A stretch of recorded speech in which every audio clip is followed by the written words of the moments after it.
Chapter 17.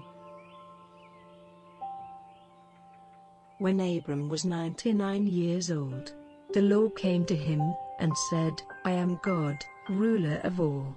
Go in my ways and be upright in all things, and I will make an agreement between you and me, and your offspring will be greatly increased. And Abram went down on his face on the earth, and the Lord God went on talking with him, and said, As for me, my agreement is made with you, and you will be the father of nations without end. No longer will your name be Abram, but Abraham, for I have made you the father of a number of nations.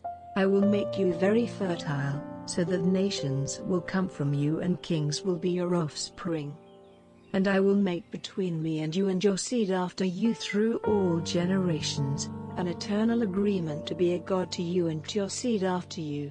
And to you and to your seed after you, I will give the land in which you are living, all the land of Canaan for an eternal heritage, and I will be their God. And God said to Abraham, On your side, you are to keep the agreement, you and your seed after you through all generations. And this is the agreement which you are to keep with me, you and your seed after you. Every male among you is to undergo circumcision. In the flesh of your private parts you are to undergo it, as a mark of the agreement between me and you.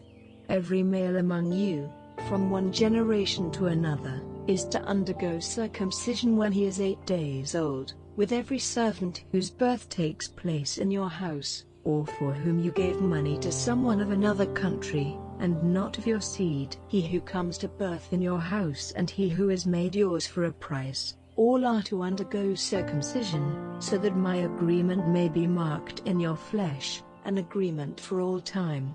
And any male who does not undergo circumcision will be cut off from his people, my agreement has been broken by him. And God said, As for Sarai, your wife, from now her name will be not Sarai, but Sarah. And I will give her a blessing so that you will have a son by her. Truly my blessing will be on her. And she will be the mother of nations, kings of peoples will be her offspring. Then Abraham went down on his face, and laughing, said in his heart, May a man 100 years old have a child? Will Sarah, at 90 years old, give birth? And Abraham said to God, If only Ishmael's life might be your care. And God said, Not so. But Sarah, your wife, will have a son, and you will give him the name Isaac. And I will make my agreement with him forever and with his seed after him. As for Ishmael, I have given ear to your prayer.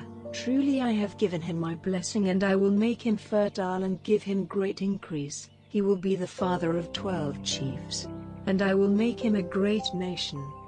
But my agreement will be with Isaac, to whom Sarah will give birth a year from this time. And having said these words, God went up from Abraham, and Abraham took Ishmael, his son, and all whose birth had taken place in his house, and all his servants whom he had made his for a price, every male of his house, and on that very day he gave them circumcision in the flesh of their private parts as God had said to him. Abraham was 99 years old when he underwent circumcision, and Ishmael, his son, was 13 years old when he underwent circumcision. Abraham and Ishmael, his son, underwent circumcision on that very day. And all the men of his house, those whose birth had taken place in the house and those whom he had got for money from men of other lands, underwent circumcision with him.